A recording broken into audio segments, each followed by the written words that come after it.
Are we on 53 something seconds? So I think I get about I get flu about 2 times a year. Yeah. So yeah, but the one I had recently, like which is summer April, it was brutal. It is. Mm. Yeah, I'm surprised me. I Last never year, had did flu you have this it? year. Yeah, I have flu every year also. This is probably my first time or my first day ever finishing without having a flu. Mm. And I hope it stays that way because Yeah. flu sucks. Do you vaccinate? I think I only vaccinated during COVID. You, That you was the you've only never one. took flu I have vaccination? never. Yeah, it was crazy. Yeah. Yeah, it was crazy, but I survived, man. Yeah, That's good. like I said, I thought Yeah. I thought I was dying, bro. Welcome on the show. Thank you so much for coming. This really means a lot. No. Thank you so much, my brother, for inviting me. Yeah, this is one of the conversations I've actually been looking forward to. However, my struggle thinking about it was I don't know how it's gonna go. You know, when you put a logic on a conversation, Yes, I'm yes, like, yes. I don't know how it's gonna go, because if you're talking to a politician, you can just like maybe create a logic around that. Yeah. But you're a leader, right? So I was wondering like where it will start. However, I think I can tell people who you are. You currently the president, SRC president in the University of the Free State. Yes. Yeah, you won the elections independently. Mm-hmm. How was that for you? Uh, well, I think it was, to be honest, it was not an easy endeavor. But it has always been something that, if you are ever gonna go for this something, then you're gonna have to do it independently.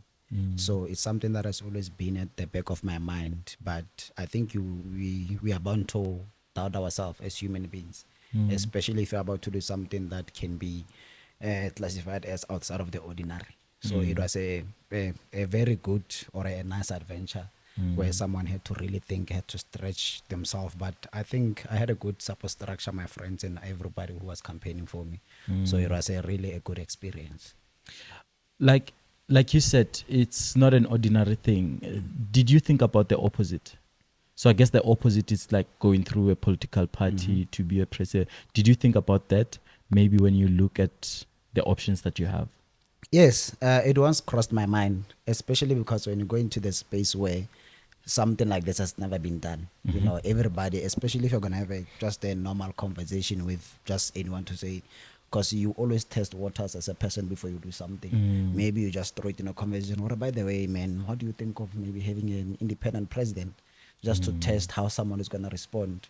And now you get to realize that everybody around you just believes that for you to be an SRC president, you have to be politically affiliated. So there was the reality of everything that to say.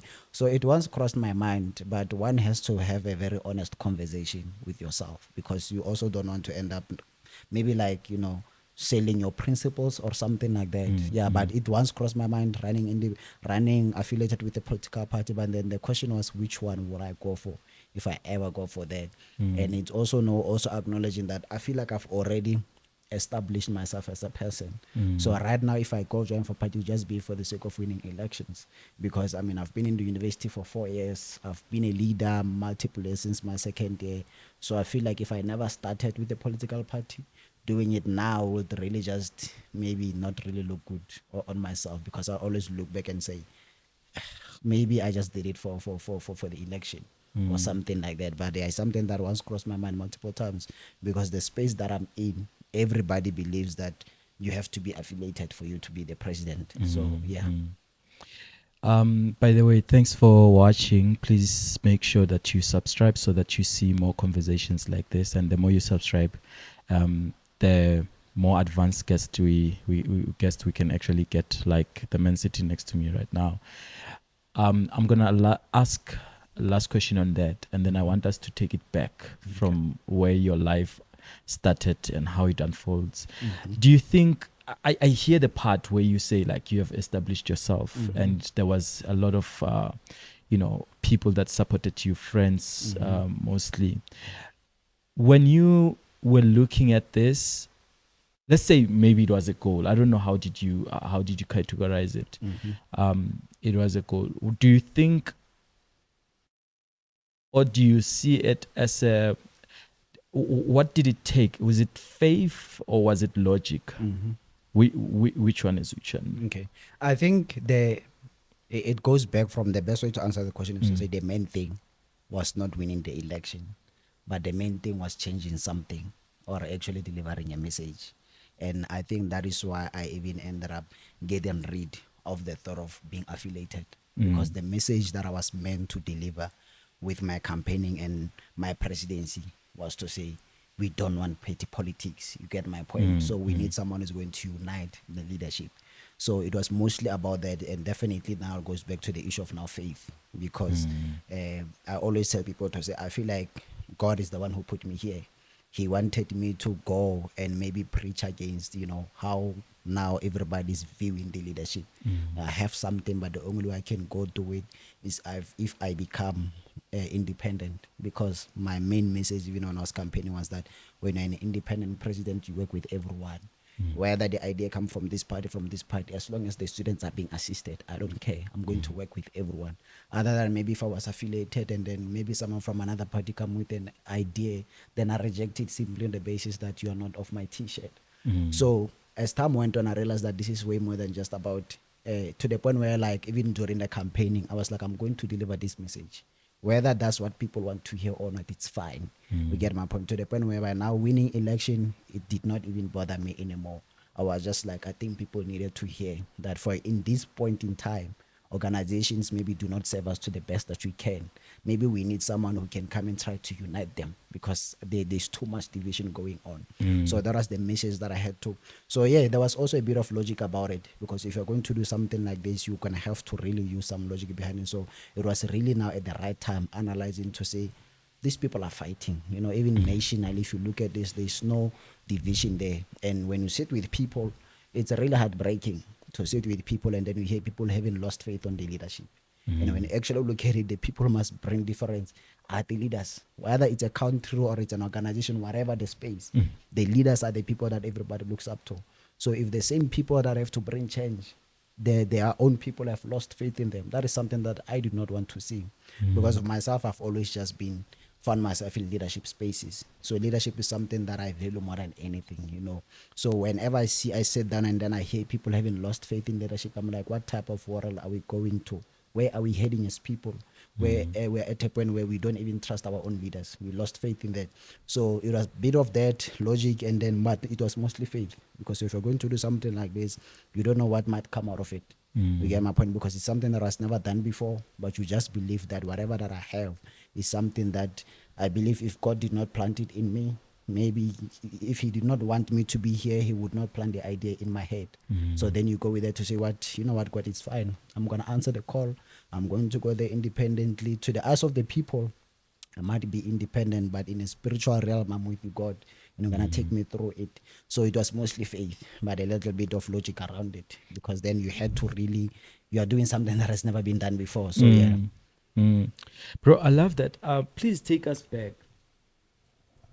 Please take us back for us to actually understand this character that we have today as the Bloemfontein community. Where does it start? Please paint me a picture of your childhood. How do things look like? What are some of the things that you're going through that shape you, destroy you, make you angry, channel you? Just paint me your childhood picture. I usually, when I tell the story of my life, I usually start to say, I think it's the age of 2 or 3. I don't know, where as a child you get to recognize that you do exist as a child. You can tell when you're hungry. You can tell the difference between right and wrong. And I'm a firm believer that what you're exposed to at the age of 2 or 3 tends to really shape your life, because that's your first impression of life. It's like maybe first time when you get to use your taste buds, you taste something sweet.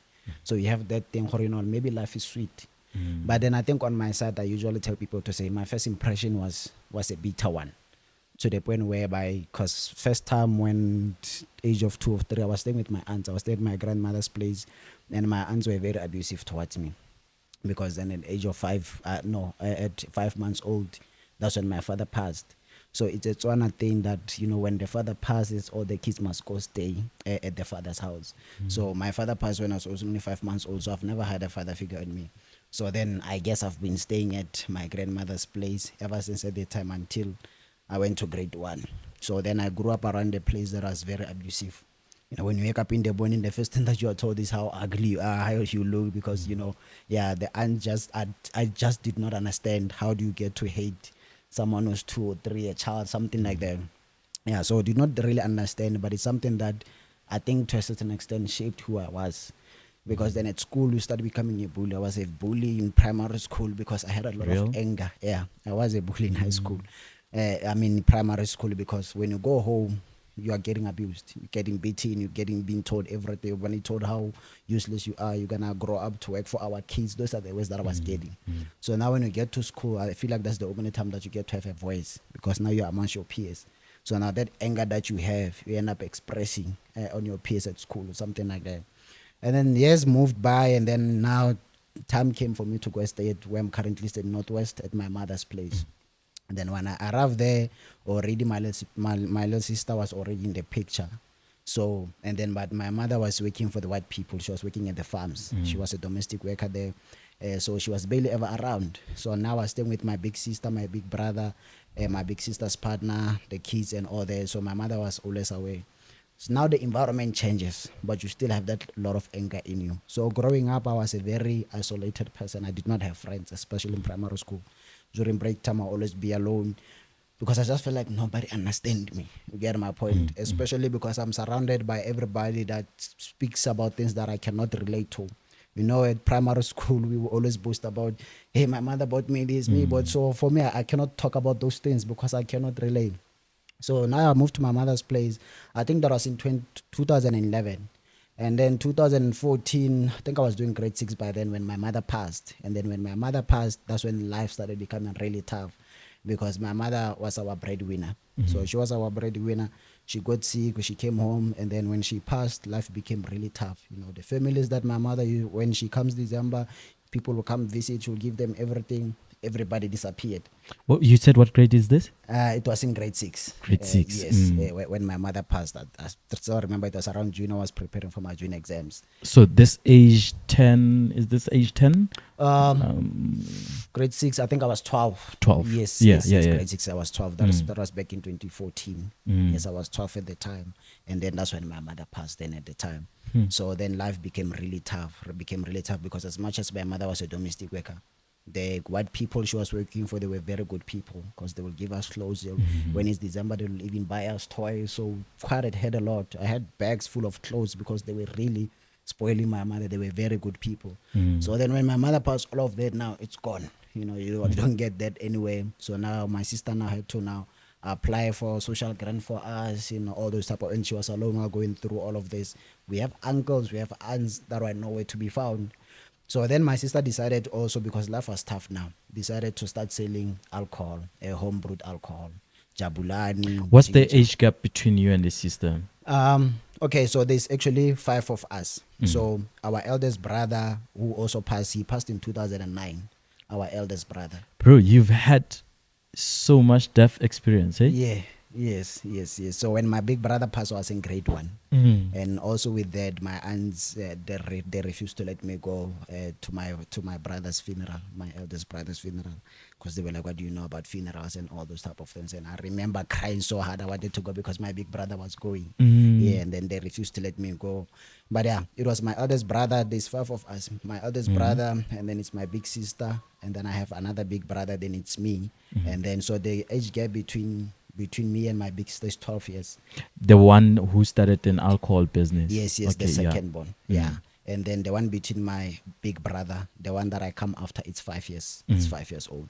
So that's 5 years gap between us. Okay, let's go back. She started an alcohol business. Yes. She started an alcohol business, selling Jabulani. So then we started just so that we can actually keep up, because that's only the social grant and then the money. Wait, Jabulani is the traditional alcohol. Is it the Yes, one yes. that is inside You buy in a the packet. boxes? It's in a packet. So yellow Oh. packet Jabulani, you can actually find it in the shop. So Yeah. you mix it with sugar. You brew it and then you put it in the blankets and then 24 hours, then you can start selling it. Yeah, yeah. It's like, is it like umqombothi? Yes, it's Okay, like that. okay, Yes, okay. yes, yes. So yeah, sure. Then she started selling that, and then again, you become a laughing stock amongst your friends because at your house, at your home, they sell jabulani. So now, even at school, you start really becoming insecure about certain things. When people are talking about school trips, you cannot relate. I've never been on a school trip, by the way, because even if it was 150, it was too much for me to pay. I would not even bother asking my sister for it because when people are going for trips, I've never been on a school trip. The issue of carrying pocket money to school, I did not know anything about those things because Fancy. exactly I did not know anything about the things of carrying money to pocket money to school. So at school, I will help the abo mama that are dishing up for us, so that you help them carry things, you help them dish up in different classes. Then when you go to the kitchen, your plate is gonna be here, so you are eating because you know that when you get home there might not be food when you get at home. So then also some of my classmates, also those ones especially that had money, that did not eat the school food, they'll go buy a quarter. You tell them, no, at least get one for me, then you can go to get for you. So always have extra plates when you're at school, you're eating. So I was that type of boy. Yeah. So then I started now trying to learn how to. My sister started teaching me how to, showing me to say, this is how you do. You must help me, or all that. So I was really involved in the business of Jabulani. Then I started selling it, and the customers loved me for some reason. They really loved me. Someone will just take out the money, and then maybe when the change is 2 rand, 5 rands, they say, no, you can keep the change. Then I started saving that money. The next thing now, I started buying the cigarette boxes. So then with that money, I will save it. That time, I think cigarette packet was 10 rand. So when you have that 10 rand, you go buy, and then you come back and then you sell for 150. This business starts while you still at elementary. Why, yes, Elementary. yes, yes, yes. While I'm still there, I think I was doing grade 7 at the time when all of this started. But then one other crazy aspect thing that happened in my life was that after my mother passed in 2014, one of the family relatives, then she decided to take me. She was like, no, we are saying to my sister that they are embedding her, so we can give us Okhorogile, he can come stay with us because we see that there's a lot of them, so we want to unburden you. So then I had to go to another village, to another school. So grade 7, I went to 3 primary schools. Grade 1 and grade 2, it was the one where I was staying with my aunts, and then 3, 4, 5, 6, it was where I was staying with my family, my mother and my sister. After my mother passed, then for grade 7, I had to go to another one in the other village, because then the lady decided to. When I went there, they were good people, good in a way that they were financially stable. First time you live in a house, first time you see actually tile, because where I come from is just first time you stay in a house where they say it's tiled floor. Family at the time having a DSTV was a fortune, because where I come from there was no DSTV. So this family had DSTV. I was like, oh no, actually life is better here. You're no longer sharing a room with 2 people or sharing a bed with your brother. You have your own room there. So it was nice, but the experience was really bad because this lady had 2 kids. The other one was the same age as the guy. He was the same age as my little sister, and then the guy's sister, I think she was 2 years older than my big brother, so she was older than me. So when she came, at the time when I arrived, she was not around, and then when she came, things changed. She did not want me. She hated me with all she had. And now her little brother, who we were getting along, when the sister arrived, he also turned to turn against me, to the point whereby he will do something and he will pin it up on me. And I'm like, I'm not the one who did this. And when I explain, they'll be like, no, but why are you allowing this little boy to to control how you do things? But then if I reprimand him, you're abusing our child, something like that. To the point whereby, like, the lady, I never really told her most of the stuff. But her daughter was insulting me all the time. She was always telling me, Horea, this is not where you come from, or you guys are selling Japulani. To the point where it's small things like when she's playing games on her laptop, I come and watch. She'll tell me, hey, leave my room, what, something like that.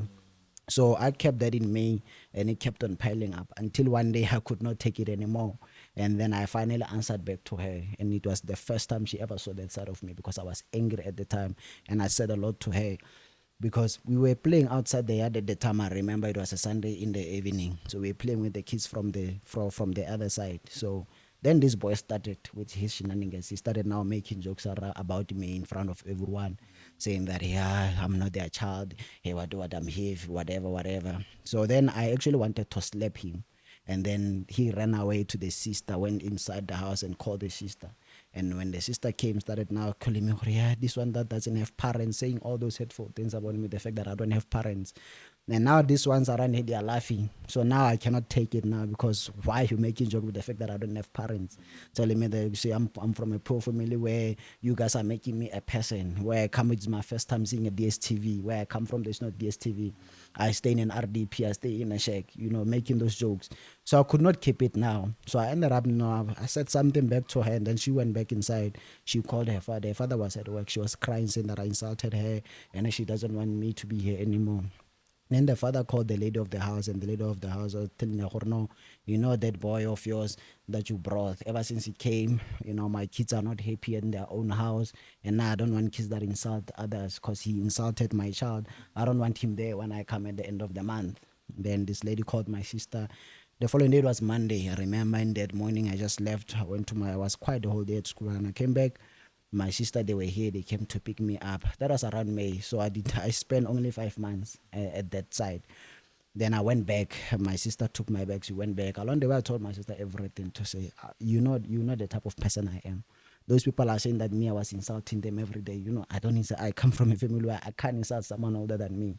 But this is what was happening, and I could not keep quiet anymore, because these people, every day I was being insulted every day. So what's the use of coming to sit in a family that eat 3 meals per day, and then has DSTV, has nice sheets, but you are treated exactly, there's no peace. I'd rather go back to the RDP house, where I'm going to share a bed, where I'm going to eat once in a day, but I know what I'm actually at home. There's nobody who keeps on reminding me the fact that I lost parents, something like that. So then I went back. But then the problem with that was that now I was staying in another village. So my sister had to make means now to find me a car that's going to take me to school. So that's an extra expense now.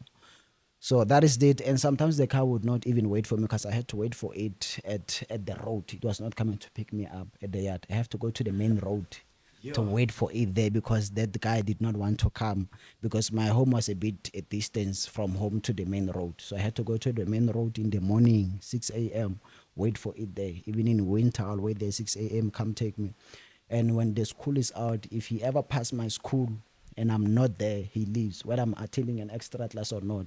So many instances, I actually walked back from that village to my home in another village, because I'm not. I think it's probably more than 30 kilos or something. I'm not sure. I'm not sure, because sometimes the teachers that I don't know. I'm not sure with kilos, but it's somewhere there, 10, 15, 20, somewhere there. But yeah, it was in another village. So to the point whereby now, if the driver did not take me, then it meant that I had to walk to school. I had to go walk back home. So, but when all of this is happening, yeah, you just think like it's normal for all of this to happen, At some point now, because of the extra cost, my sister could not afford to buy me school shoes. I now started also now surviving on donation clothes. My sister will literally go around the community, asking people to say, we lost the mother, no one's working. Maybe if your son, who's the same age as my little brother, has clothes. So I started wearing clothes for my Majita Mokasi. At the time we had that thing of like, when you have a t-shirt, you write it your name, soccer. So when I'm wearing, everybody will know that, no, this t-shirt, we're wearing Tato's t-shirt. Oh, no. Yeah, because it's written there. Yeah, so donation clothes, we're going to school. Yeah. So yeah, and even school bag, I did not even have a school bag. I always had plastics, and it was a different plastic, because it's too much books and plastics. They end up tearing. If they tear while I'm working, I left hold book like this until I get home. So all of that happened. Yeah, and like I said, I started now selling those things, cigarettes. I'll sell one for R1.50. It's gonna give me a profit of 20 rands, because then it was 20 of them for 150. I'll get 30 rands, and then I go buy two. That 10 rand I save it until I could now afford to brew my own 5 liter of alcohol next to the buckets that my sister was doing. And then with that money, I started buying my first smartphone. By the way, I bought it with the cigarettes money. The first, I think that was in grade 10. My very first smartphone, it was in grade 10. Bought it with the cigarette money. I kept on saving. I'll give my sister at least buy me school shoes, buy me this. So that's when also the issue of the independence started coming into the picture. because when I don't have something, I knew that I could not ask my sister. I'll have to make plans to see how do I make sure that I have shoes. So I'll have to save for the next 12 months just to get a pair of shoes. Not even the expensive ones, the cheapest you could think of. So it was that thing to the point where even at school now, I started immediately after school. I'll just go straight home so that I can go sell alcohol so that I can come back. So this thing after school of standing around in shops, I stopped doing that because then I had to rush home, do that. And then as time always goes on, my brother also after finishing school started misbehaving, always fighting with my sister until my sister moved out. But I could not move out with my sister because of the location now. That's when I was in high school now. So at some point I had to stay alone. I think there was a time when I stayed alone for 2 years because my sister moved out. I stayed with my brother, but my brother would go to work. So when my brother went to work, I'll stay alone. So staying alone, that meant when I go to school, I'll have to make sure that the alcohol is busy brewing while I'm at school. Immediately when school out, I rush back home. I open, customers come, I'll sell them, and all that. I'll have to go fetch water, do all of this while studying. Most of them will actually, I remember, I'll be studying, someone come and buy something. I'll stop studying, I go pour alcohol for them, wipe my hands, come back to my books. So that was my life. And then I think one of the most tasting ones was in my matric year in 2020. Sure, but then my brother came, and my brother, when he comes back also, only because he had kids, so he was a very responsible guy at the time. Now he's way much better. I think there was a time when I was not even talking to him for 3 years. I had a lot of anger towards him because I did not just love how he was behaving. You know that you are struggling, but you are behaving a certain way. So yeah, then in 2020 when I was doing my matric, I remember even I think in grade 11, I told my sister to say, I really want to go to varsity. After doing my matric, I want to go to varsity. And I heard that if you don't have the laptop in varsity, it's very tough. One needs a laptop and whatever. So I remember in grade 11 telling my sister to say next day, even if it means we save 200 or something per month, just so that the whole year save something so that you can buy a laptop for me. She promised me sharp. So my matric came. Then that hard lockdown of COVID. Yeah, I think everybody has a story to tell with that one. I also have a story to tell with that one. So I was staying with my brother and my cousin. My cousin, I think, was 2 years or 3 years older than my big brother. And they will be here with their girlfriends and baby mamas. And those guys, they were not doing anything. So to the point where, like, when I go to school, they don't want to sell alcohol. So, but the same money from the alcohol is the same money that is buying Sishebo and electricity for everyone. So to the point where I'll go to school, when I come back, customers will tell me, "Hore, they were here. These guys don't want to sell for them because when they are too good to sell Jabulan or something like that," which is something that I never understood. But it's fine. I never said anything to them. I would sell, continue. Then that level 5 lockdown came and the ban of alcohol. So even those Jabulani, they were no longer being sold in Abu, my friend's place. They were no longer being sold. So before my brother came, my sister would send me 500 every month. So in this 500, I had to make sure, I have a grocery, I have data, I have everything, because now we were doing everything online because of COVID. So that 500 was enough for me alone. But now I'm staying with the two guys and they have their own baby mamas and kids and everybody's looking at me. And I'm still doing my matric. I'm not working. They are working. When they come from there, the only thing that they knew was Habli. That was the only thing. The man was going for Habli and buying things, eating in their rooms. So that was also the other thing to say. You are living with people that are your big brothers, but they are very irresponsible. Now you have to take care of them. And you are in high school. You are doing your matric. You are not yet working. You are selling alcohol that they are not even assisting you to sell themselves because they are too good to sell it, or they don't know how to talk to customers. They are impatient because those old drunk people, you know how they are. You come and make noise. So I think also that experience, that's where my patience comes in. Because sometimes you sleep at 3 because you are studying. At 4, someone comes, they want alcohol. They are knocking and you have to open. And like me, I'm drunk, I'm hangover. So it was that thing. And sometimes they fight. You have to separate them after they get drunk. So that was also some of those experiences that I feel like they really shaped my character. Yeah. So yeah, and then when COVID came, you stopped selling alcohol, and then meaning that there was no source of income for me, because at some point my sister, even when though she will send me 500 before the month, and she will ask me maybe to say, "Hey, I don't have electricity, don't you have anything?" So I will still send her some of the money because maybe by her, she will tell me that she ran out of maize meal. So since I was selling, I would always send her some of the money. So when the ban of alcohol happened, life was really tough. I remember. Then I talked to my friends. They were doing grade 11 at the time. And then I told them, no, gents, how about we go around clean people's yard for money? So then they agreed. There were three of us. My two other friends, they were doing their grade 11. So when they were not worried. So for us, the metric, we were told that, hey, come hello, high water, you guys are finishing this metric. So teachers are gonna start teaching online. So meaning that I didn't have money for data. So me and my friends, we went around. I remember we found the first yard that we found, they paid us, I think it was 300. So we had to clean the yard and everything, and then we get paid at 300. So three of us, 100 rand, 100 rand, 100 rand. So when we did 100 rand, they'll go buy data, be on social media. Me with that 100 rand, I was like, there's no maize meal at home. So I have to go buy a maize meal. Okay, I also don't have toothbrush. I also don't have Colgate. I still have to buy data and electricity. So already that 100 rand, I'll split it between these needs. And then I ran out of it. I'm like, gents, we're going to need to find another yard. So we went to find another one. I think the second one that we found, they paid us 450 because it was pretty big. So that was 150. Then again, I was so okay, sharp. I bought pap now. Let me go buy Archer because nowadays let me go buy mixed veg, small oil, all those type of things.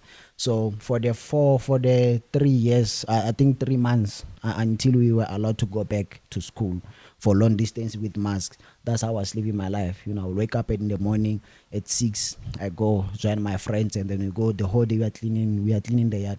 To the point where when they are taking breaks, me, I cannot take a break. I'm like, we must get paid today. So when they're taking break, when they're drinking water, me, I'm working because I need this money as enough today, because I know if I don't, I'm gonna sleep with an empty stomach. So then when I go home, I go there, and then I'll have to check what did they cook, if they cooked something, and then from there I'll have to study. I'll also now go into my WhatsApp, check which teacher sent homework, start answering. I think chemistry teacher was mostly the one who was sending work, and I was the only one responding. My classmates were not responding those groups. I'll respond, send to him, he will mark, send to me, and then all those type of things. And then we finally went back, and then when we went back, I was the only one again in my class with an updated book, because I was doing my work and all that. And at the back of my mind, it was always the thing, I want to finish this metric. So final, examinations came.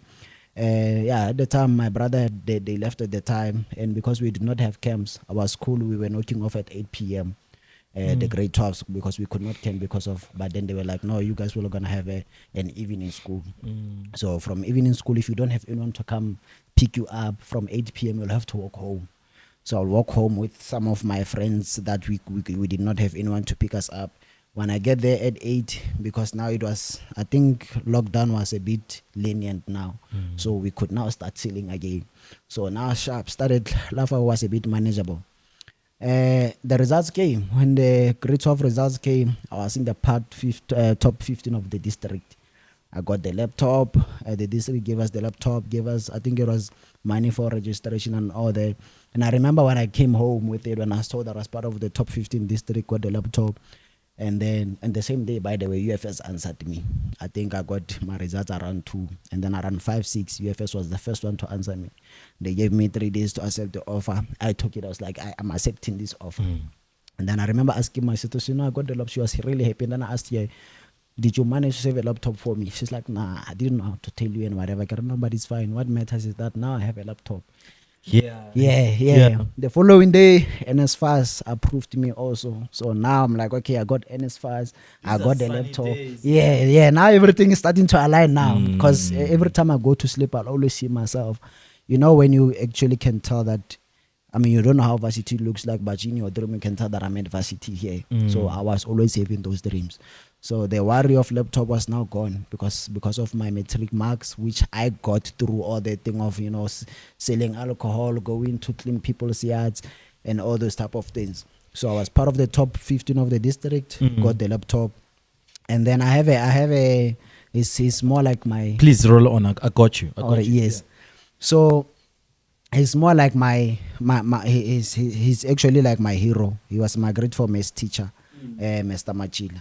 So he's always been there for me. I met him when I was in grade 4, and he was really the first man to believe in me, because I remember when I was very troublesome at school, he was that man who will always tell me, you know, there's something in you and all that. So I remember telling him that I got accepted. You know, he's the one who helped me apply for rest, because at the time you could not come to campus, you had to have a permit. But I could not study at home, because I remember my very first test, I failed it for varsity because I was at home. And this thing of like, but I have to go to varsity. And at the time we were using Global Protect. At home where I come from, the network is very bad. So sometimes when I'm in an online class, the network is bad. Then I told my teacher that I need to go to UFS.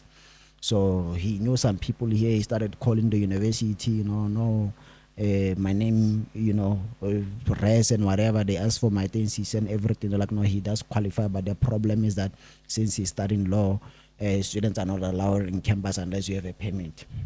Then we had to text the faculty manager of law. I wrote him an email, I explained everything. Then he gave me the permit. Now it was time to come to UFS now. So that was my first time ever, because usually when I leave home, the furthest I ever went was a hometown, which is 2 hours away. Where's home, by the from way? home? It's Morokweng in Northwest. It's a place called Morokweng. Yeah. So the furthest I ever went was just 2 hours away, hometown. So that was my first time having to go beyond my hometown. So I went to Vryburg. I packed all my bags. I remember I had one big bag and put the pots. I told my sister that I don't know where UFS is, but I'm going there. So then I came. I think I take 4 taxis from home to get to UFS. I take 4 taxis. So each and every stop where I stop, I'll just ask someone that I'm going to Bloemfontein, and someone take me, no, take this route, take the taxi there. I go.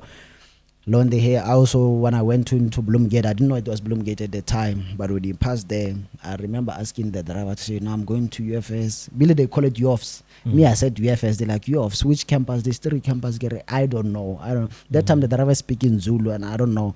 So luckily there was a lady next to me. I think she was the alumni. She was like, no. Then I showed her the permit. She's like, no, you actually have to get off here, showing me the main gate.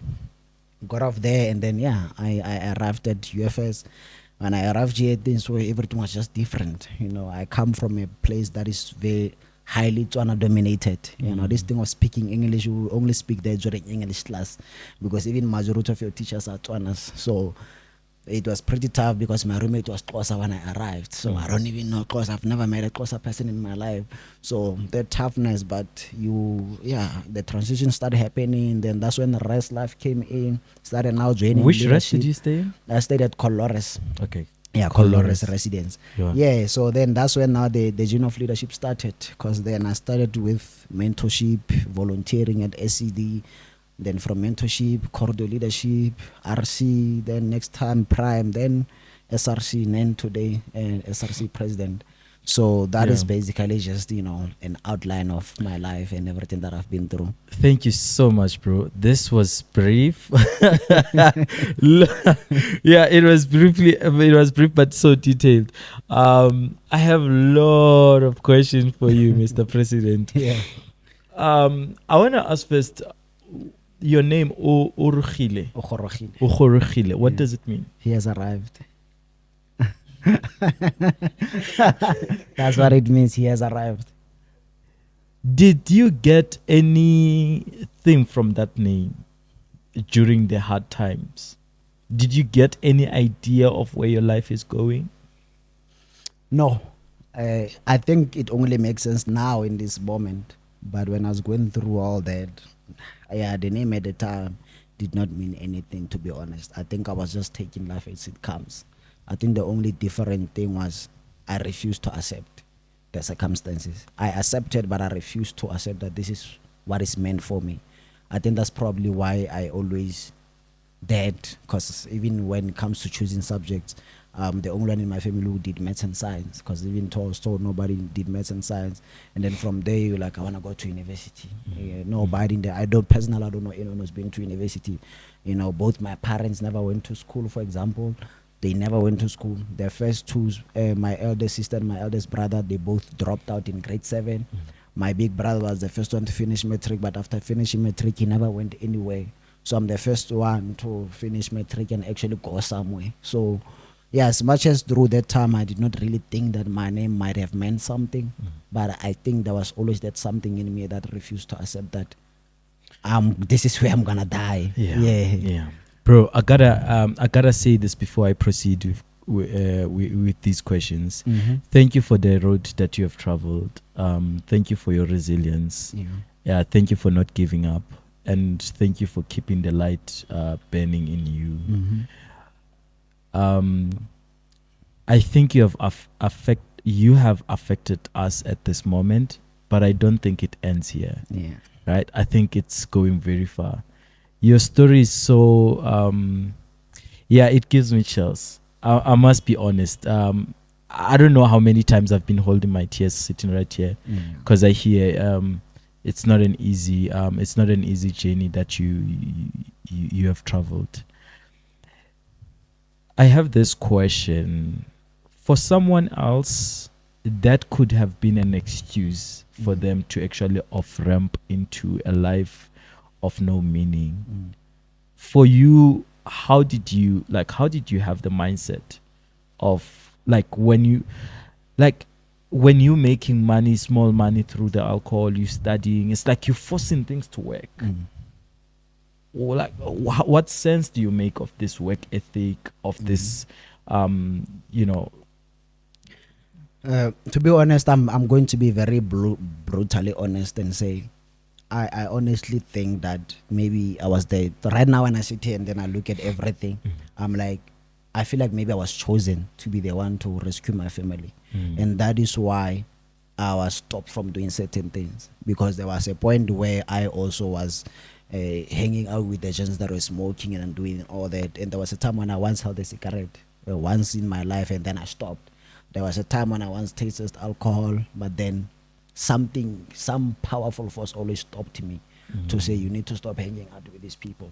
You need to stop. Even though I could not hear the voice, but it's like there was some supernatural thing controlling me and say, you need to stop doing. So I always had those ideas, you know. So yes, I've been on the streets. I've hung out with those gens, but not that they did nothing. I just stopped hanging out with them, you know. Alcohol and going out, I've been out I think 2 times only in my life. I'm actually 23 now. I've only been 2 times, and the first time when I went out, just an hour is enough for me at the groove. Immediately when it hits an hour mark, my mood completely changes. Something just tells me you need to go home, and I would literally leave. I remember the first time I went out with my cousins, I think it was in 2018. We went out for festive, so it was during the 31st. So immediately when it hit the 31st, when everybody's happy, you know, crossover thing, my mood completely changed. I literally walked back home alone. I went there, I prayed, and then I slept. So I really feel like maybe there was a powerful force that always just saved me from everything. But besides that, it was just always the thing of like, I want to be something, you know. I want to, people speak about this life, you know. I always believed that there's something beyond those shacks. Did you guys have TV? Yeah, we do have TV at home. Did you see any aspirations from the TV? Growing up, I think I've always wanted to join the army. There is this thing that's called Air Force for Good. I think that was the show that whenever I watch it, I'll always get that thing. I always wanted to join the military for some reason. You get my point? But with the TV, to be honest, I think I was just like any other kids who watch TV for fun or something like that. But I think everything changing in COVID, because then I started watching news a lot. I'll even use this channel called Mindset. I'll use it to even practice maths and physics when those things are there. So yeah, I honestly just feel like maybe at the time I did not see that I was thinking like that, but at the time I honestly just feel like, yeah, there was just some force, powerful force that was just saving me and directing my life and say, you must not give up, go sell this thing. And the other thing was that I was always the most understanding, you know, because even my big brother, there was a time when moments where he would demand money from my sister, and you know better, you know that my sister doesn't have money. But for me, there's never a point where I would ask anything from my sister. If it means that I starve, I starve. So like I said, I was always the most understanding. And even now I see with my little sister, when people are talking about school trips, she tells me, no, I wanna go. And I look at her, I was like, you know, I never cared about school trips because I knew that there's no money. So asking won't make any difference. So I think it was also just an issue of like I said, I accepted to not accept. To the point like I had to accept that this is my situation. But then again, I'm accepting so that I don't accept that I have to die here, you know, because I feel like when you're in denial with the situation, then you are never going to change it. So sometimes you accept that this is the situation, now I need to change it. Because so accepting is just a way of trying to make sure that you can be able to change something. So Yeah. I accepted that, you know, it's not my fault. that I was born in this. It's not my fault that my parents died at a young age. I had to sell alcohol. It's not my fault that I had to go through all this. But maybe I'm not going through all this for nothing. But at the end of the day, for as long as life does not throw me somewhere in a deep thing, I'm always going to keep on trying to achieve something. So, yeah.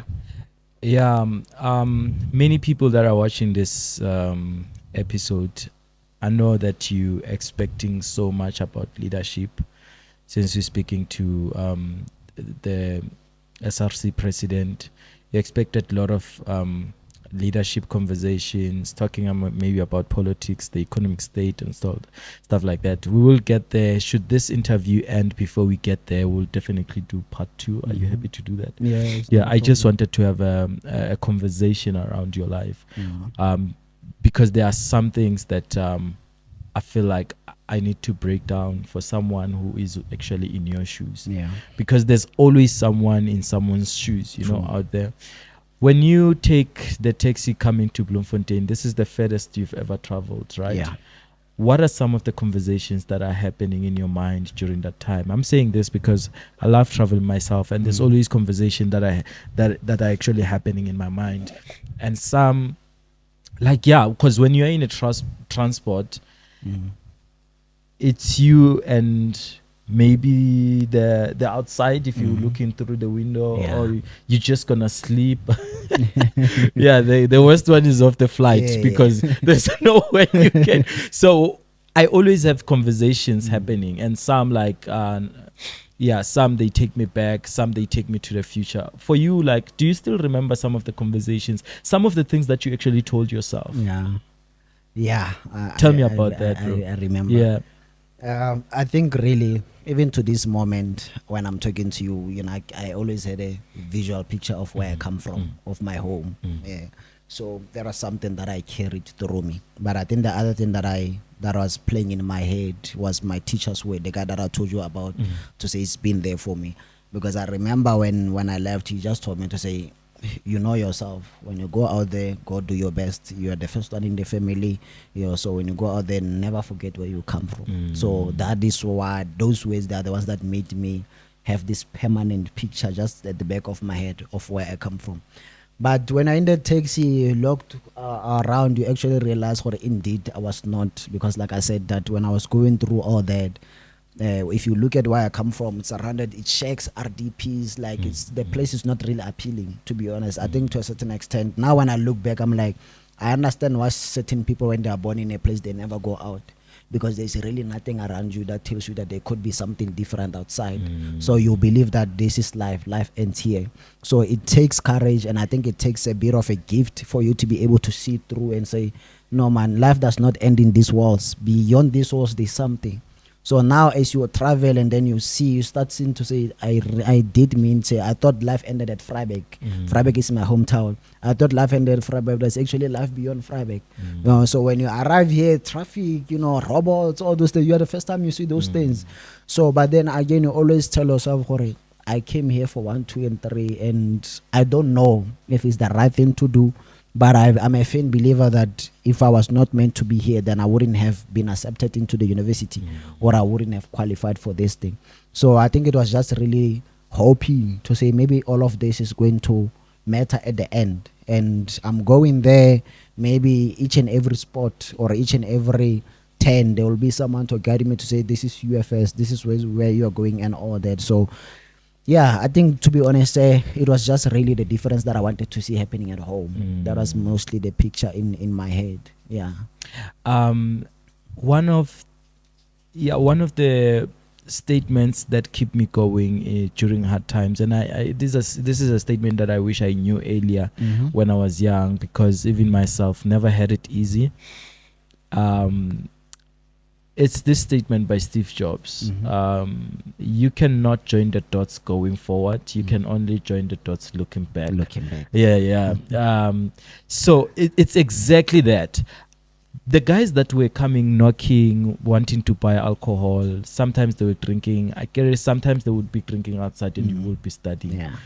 I guess you must have learned something from them. What did they teach you? Because you said when that situation happened at the other home where you stayed for about 5 months, where there was a tiles and all that, Yeah, you like yeah. when you left, you tell your sister, you're like, I would never swear at someone that's older than Yeah, me. yeah. It would be easy that it would be easy to actually become like that, especially when you have elders that are drunk or intoxicated. It would be easy for you to get away with a lot. Yeah. Like maybe disrespect Yeah, them. yeah. What is it that you learned from those customers of yours? Because I take it these were elders, right? Yeah, they were. Yeah. They Tell were. me about some of the lessons that they taught you. The first thing is everybody has a story to tell. I think that's the first thing. Would they tell you stories? They would tell me, yeah, because I will ask, man, you're always here. Like honestly, you're always here. You only drink this thing. What really happened? You know, I remember. I'm gonna make an example with this other guy. He was working at the mines. He had a lot of money. You know, he had a lot of money. Yes, the life lessons. Maybe you make a decision, you end up with, for example, a wrong woman sometimes, and then maybe you start using abuse alcohol. You get retrenched at work. So it was all those things to say. Everybody had a story to tell. So I got to sit down with those people, and then I actually wanted to understand, when did you start drinking alcohol? What was your first experience? And they tell you, this is what happened. This is how I used to be in class. Some of them will tell you that I never drank, but I started drinking, for example, maybe after losing my first child, or maybe after losing my parents, or something happened after a divorce. Then I started drinking, and others will be like, it was peer pressure. Others be like, now I was just drinking for fun, and next thing, life is tough. But you actually realize that life is tough for everyone, and which is what made me get rid of what I call the victim mindset. What I always talk about, to say it's easy for you as a person, especially someone like me, to demand a lot from life without doing anything. Because first of all, you don't choose where you are born. On top of that, life decides to take your parents. It takes away all the support structure. So you are supposed to have the anger and say, life owes me something. But then when you get to sit down with these people and they tell you their stories, you realize, there's nothing special about me. We all have problems. And unfortunately, at the end of the day, you are the one who's responsible for saving your life. So that was the victim mindset. They taught me how to get it, because I could have chosen to go around and maybe for now I'm telling my story to inspire someone, but I could have decided to go around and tell people a story so that they can feel sorry for me and open opportunities for me. But then the truth of the matter is that life does not care what you're going through. That's one thing that I've picked up, because some of those guys, some of them were even married.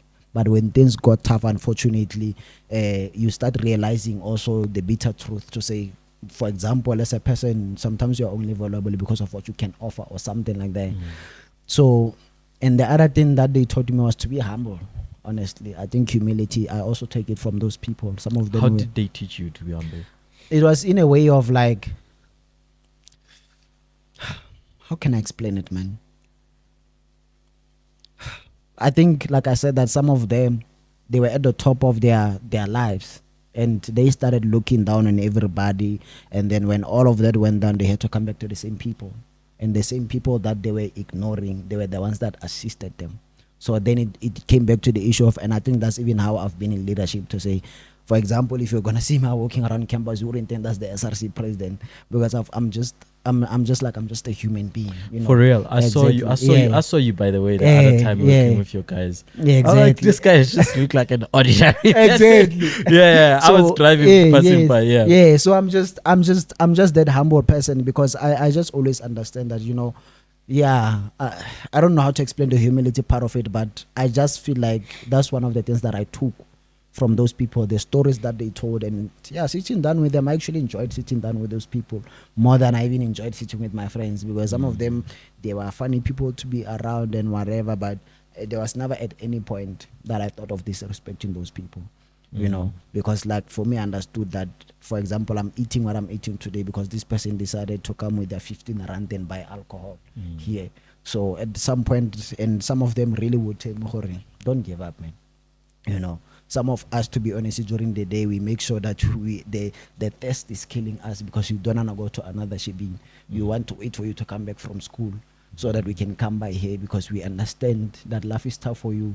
And when you go around, we see your peers are doing all this, but when you are here, you are selling this thing, you are also studying. Sometimes when you are sitting there drinking, we look at you through the door, you are busy studying. When somebody comes by, you stop, you don't even fight, you are not even rude at the people. You get my point? So sometimes we even make sure that during the day, we wait for you until you come at 4. We are not going to use this money. If, for example, I clean someone side, they gave me 50 rand, that 50 rand, I'll put it in my pocket. I'd rather go sleep, wait for you. They knew the time that my school was coming off, because sometimes when I arrive at home, I'll find them already waiting for me there. So then it was also the thing that made me appreciate them. To say, these people, they want something good for me. You know, so yeah, those are just some of the lessons that I learned from them.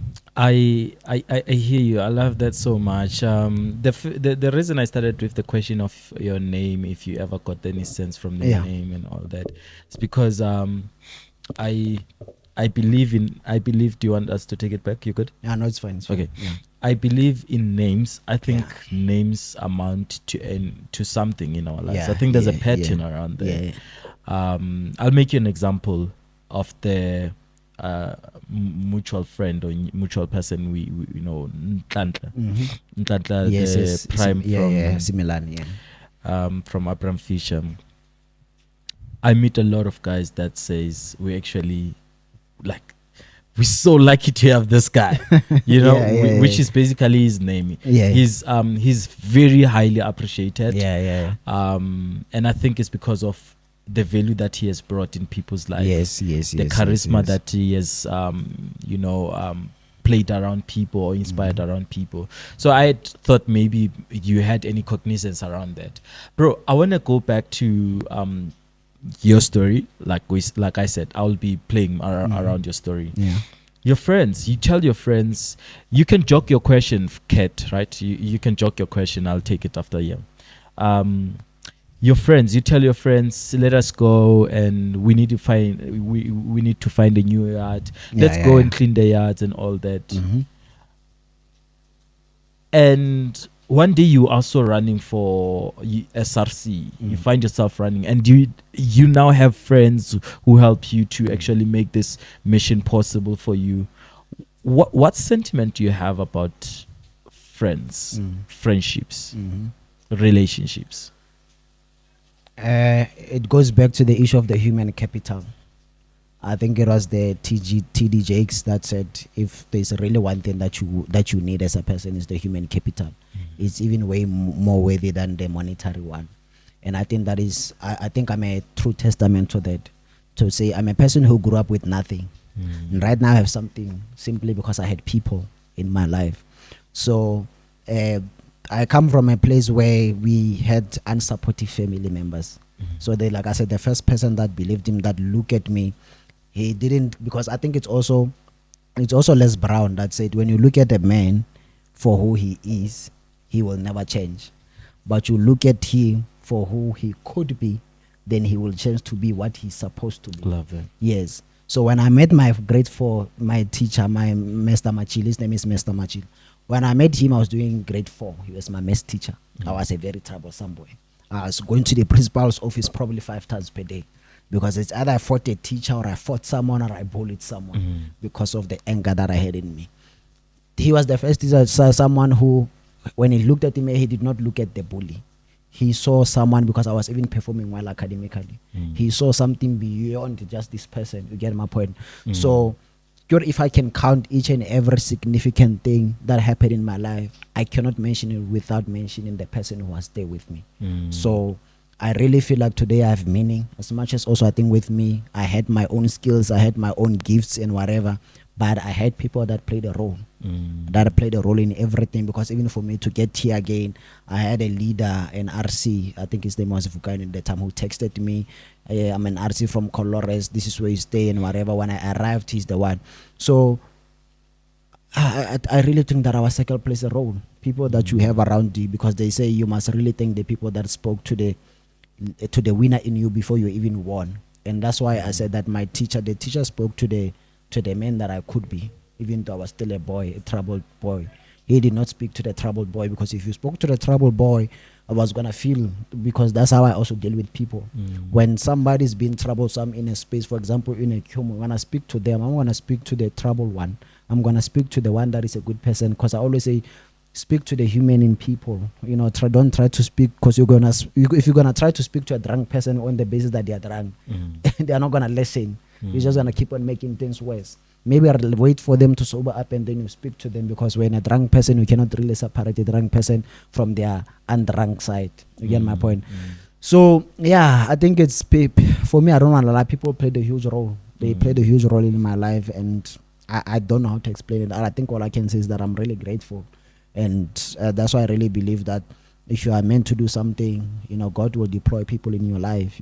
I think I met God through people, honestly, because some people will just assist me out of nowhere and not even expect anything in return. They tell me that the best way to repay me, just make sure that you achieve that, or just make sure that you live your life as a good person. That's all. So people played a huge role in me. I had nothing, but everything that I have now is because of people. So yeah. Kid, what question do you have?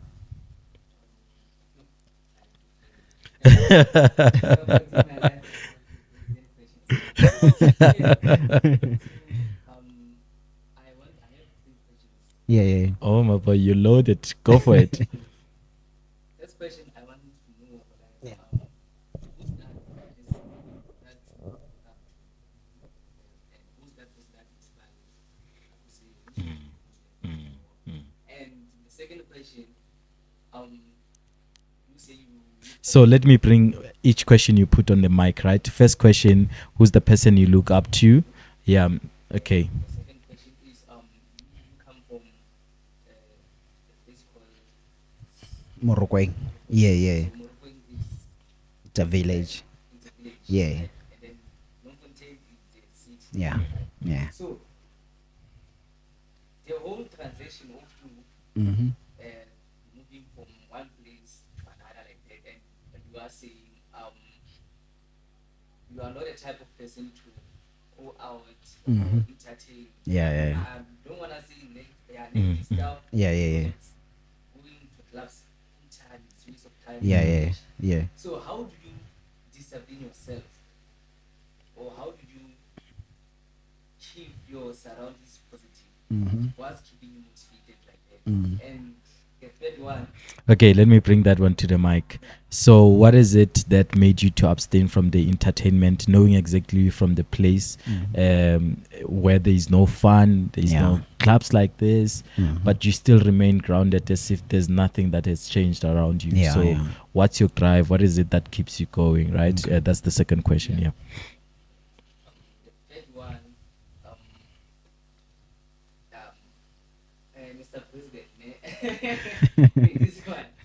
So, as a guy or as a man, I like to say to other people, like, I'm not saying girls are bad. Yeah. I'm not saying girls are bad. Yeah.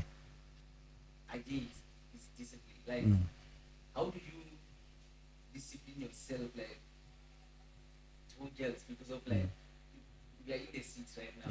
Yeah. Girls, when they see a guy who has motion, or a guy who has that order, a guy who's pushing, who is focused, determined, they tend to hold themselves with you. If you ever like to have that faith, because I know you. Well, so how do you keep that in your behavior? Like, how do you discipline yourself around that? Like, how do you Yeah. And then the third question, the reason I'm doing this is because he's not going to be audible. Like, the mic are not going to catch him. So, yeah, people won't hear him.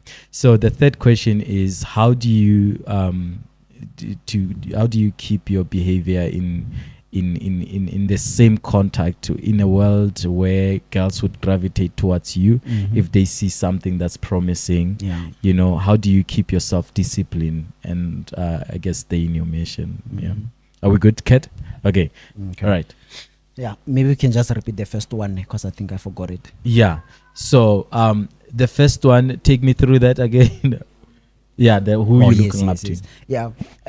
Okay, I think for now I would say I would say the person that I can say inspires me to keep on doing good things, it's Mr. Machila, my teacher that I talked about. But then I've always said this, okay, growing up, I did not have anyone that I'm looking up to. And I resonate with this quote that says, I grew up with no role models. I just grew up around people I never wanted to end up like. You get my point? So I grew up with very around unsuccessful people that were drinking alcohol and everything. So there was really nothing about them. Instead, everything about them was like, I don't want to end up like this. I don't want to end up like this. So it was that more like an elimination process where you're like, okay, for me, that's why I sat down with those people and I wanted to understand how did you end up in this situation? Because I really believe that, you know, some of them had angers. I'm like, all of us, we are born as happy kids. How did you end up to be so angry? Then you get to realize, oh, this person did 1, 2, and 3. So then you think, okay, I have to eliminate 1, 2, and 3 for me to end at a certain point. So I would say growing up, I did not have a role model. I just grew up around situations that I never wanted to see myself in growing up. But then as I went, I met people so that are doing so good in life. And like I said, that with my teacher, is a man that he has his life together. He's pushing and he's, you know, he's moving. So I think that's the person that I can say is someone that I'm looking up to, even though he's in a different profession from the one that I'm going towards. Yeah. I love that, bro. I never looked at it that way, actually. I grew up in a place where there was no role models, but people that I didn't want to end up like. I love that. It's a different way of looking at it. The second question is, what has kept you grounded? You're in the city. You could be like embracing all these lights going up and down, these nice places, you know, but you still yourself. Exactly. No, the first thing is it's understanding that, okay, this is where you come from. I'm gonna make an example with for example, education. For me, I think I had to pick it up at a very towards my high school days to say, for example, I can't sing, I can't play soccer, I don't have any talent. The only time why I see myself doing well is through education. So meaning that education must be my way out of this trouble. So then I understood to say, if I actually fumble on this, then I'm going back home and I cannot afford that. So you need to sit down, really analyze your life. What is it, that one thing that is going to take you out of the struggle? Then that thing, you must never compromise it. It doesn't matter what happens. And then the second thing was now the issue of now the friendships and whatever. I think for me, I have a lot of friends right now, but I always say this to say, I never chose any of them. My friend chose me. And that the reason why I say I don't agree with choose your friends wisely is because it's impossible to choose your friends wisely, because first of all, we don't have marks to say these are good friends. And one thing about choosing people, you're gonna have to, nowadays comes a situation where you're gonna have to fit in with those people. And now if it's a group of people that maybe you want to be their friends, and if they are, for example, smoking something, you're gonna end up having to smoke something for you to be with those people. So for me, I was that person. Like I said, I grew up very isolated. So even when I came, it was still the same thing, and people identified me to say, you know, this guy sometimes said something, I agree with what they say, we start talking, and then we become friends. So I think for me, that's how my friend chose me. But then the other thing that I've always kept is to say, don't do things just because your friends are doing it. Especially because with me, I'm yet in all of my friends groups, I was the only one from the West background.